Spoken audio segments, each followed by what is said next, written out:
Alright everyone, hello. Now we are here to talk about something that we only have to talk about every single year, but it has to be said again. Easter is not stolen from Ostara. May this be the last time we have this conversation.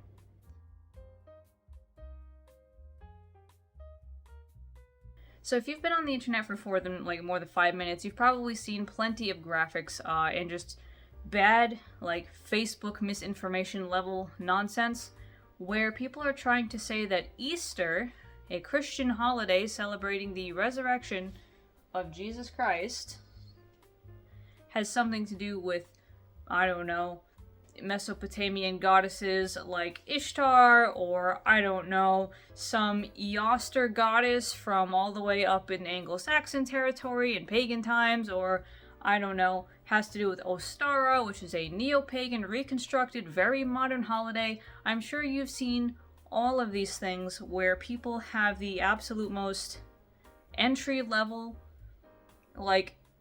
anthropological thought process going on, where they see Easter with chicks and bunnies, and they see Ostara with chicks and bunnies, and assume they're the same holiday. But I guarantee you that these are very different holidays, and the reason they share similar themes is because most spring holidays share similar themes. I think one of the absolute most hilarious comments I've ever seen someone make was the idea that, neo-pagans think they have a copyright on a spring equinox festival. But nonetheless, no. Let's get into a little bit about what exactly it is that makes Easter and Ostara look so similar. I've talked a good deal about this before, and I also talk about it in my latest book, Discovering Christian Witchcraft, but one of the biggest things that people don't understand about other cultures, holidays, festivals, religions, traditions, and anything else is that if you have two groups of people sitting side by side for long enough, they will eventually trade some things. They will trade words in their languages. They will trade types of foods that they eat. They will trade even religious gods and customs and other such paraphernalia. You could see this happen all the time with, say, Romanian, which is a Romance language, and yet it has quite a few Slavic words thanks to being neighbors with Bulgaria. You can also even see this among pagan religions, in which you have the Baltic gods and the Slavic gods, which are two different distinct branches of deities, and yet Slavic Perun, god of thunder, is cognate with Baltic Perkunas, which is also a god of thunder. Syncretism is a really fascinating thing, and it's something that is honestly really cool to see happen. It's really interesting to see how cultures can set up shop next to each other and share so many things and become intertwined and connected in that way. However, syncretism is also an imperialistic tool, and not just one used by Christians, right? So the Roman Empire, before they were Christian, they were pagan, and they understood the value of syncretizing other gods and goddesses and festivals and traditions of places they conquered with their own. And one of the most prime examples of this is actually when we go to the Gaulish tribes in present-day France. You could see that the Romans were carving reliefs of Roman god Mercury alongside Celtic god Rosmerta, as if they were married. By marrying these gods, Rome was able to marry these cultures and therefore better absorb Gaul into their own empire. A lot of the tricks that Rome used to conquer and colonize pretty much most of Europe, they continued to use when they converted to Christianity. Wow, big surprise there. And so, of course, with the rise of the Roman Catholic Church and the Roman Empire, that church, came once again the same ideas. Let's try and marry these beliefs together, or at least set them up close to each other, so that people converting had an easier time getting into the swing of things. We all know that Jesus was not born in December, and we also know that, there's a lot of other stuff going on in the spring, right? Of course. However, by setting up the liturgical calendar in this way, of which here is an image that is in Discovering Christian Witchcraft of that Christian and also pagan wheel of the year, we can see that every single pagan holiday has some kind of Christian cognate. That is absolutely purposeful. It doesn't mean that any of these holidays were stolen from the pagan counterparts. The Catholic Church surely did not want any of these pagan symbols in their holidays. It just means that, when you set up a Burger King next to a McDonald's, and then that Burger King starts pulling away McDonald's customers, so too did the Catholic Church set up a holiday here and next to the pagan ones to justify pulling all of these pagan worshippers over into a new religion. The biggest example of this that was actually truly purposeful is in fact Samhain. Way back in the day, the whole All Saints' Day thing didn't used to be in October, it used to be in May, but enough people wrote to the Pope over the course of like a good 100 years. They were saying, hey, listen, we can't compete with this big bonfire party they keep happening in like late October, early November.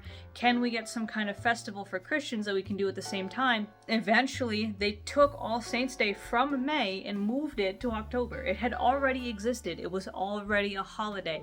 It's just that they moved it. And when they moved it, a lot of pagans who converted kept doing their old traditions in a new religion. That is syncretism. Now that I've gone on all of that journey, you can kind of see where I'm going to go when it comes to Easter and Ostara. Out of all of the goofy, like, early misinformation, just neo-pagan misinformation about Easter being stolen, I think the only one that has any sort of plausibility at all would be the idea that there was some goddess Eostre out there in the Anglo-Saxon territory. However, this has been proven largely bunk because the only source we have of it is the Venerable Monk Bede. A Christian monk went and just hypothesized that maybe there's some goddess that they've named this month after, and that's why in the springtime they do all of these festivals to this specific goddess. However, there has never been really any archaeological evidence that would uncover a goddess named Eostre. It's more just a typical springtime festival marking the fourth month or so, third or fourth month, where, once again, the days are getting longer, the weather's getting warmer, and now we have to start planting seeds for the summer. Literally any culture that experiences 4 seasons has something like this. This is not special. Not at all. So we know that Easter did not come out of that, and so you might ask yourself, where the hell did Easter come from then? And if you know the story of the Bible, and you don't understand anything about Christianity, you'll know that, first of all, Easter is a narrative holiday. It follows a story, just as most of Abrahamic festivals do. Unlike a lot of other religions that follow a more nature-based path, Abrahamic religions follow a narrative path that just so happens to line up with spring, summer, winter, and so on. And in the case of Easter, this is actually following Passover. And Passover is a Jewish holiday that celebrates, the whole story of Exodus. So, coming out of Egypt and all that kind of stuff. They set it up as a springtime festival so that every spring they have this commemoration of that story.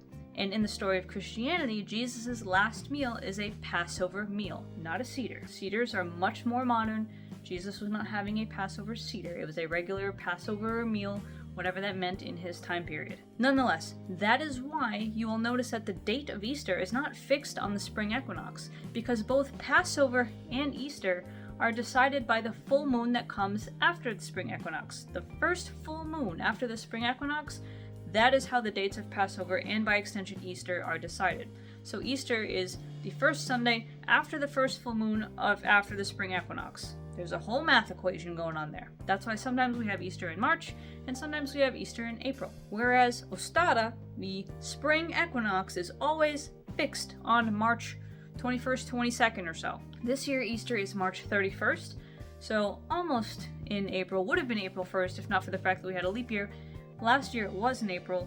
You can see we have a lot of different stuff going on. Another thing people always like to mention is that, well, Easter and Ostara are obviously related because Easter, or Ostern in German, right, obviously sounds a lot like Eostre or Ostara, so they must be the same. This is a ridiculous argument. In a lot of other languages, like say French, even Albanian, all these other languages, Easter is named after Passover, some version of Pax or Pascha or something like that, right? The Paschal Lamb, Paschal Moon, Pascha, it has something to do with Passover, because it comes out of Passover. The amount of Jewish erasure people engage in when they just decide to completely bypass the fact that Jewish people have a springtime holiday is amazing. So the name also doesn't have anything to do with it except in these Germanic languages that maybe had something similar of a spring festival at the time that they once again syncretized, right?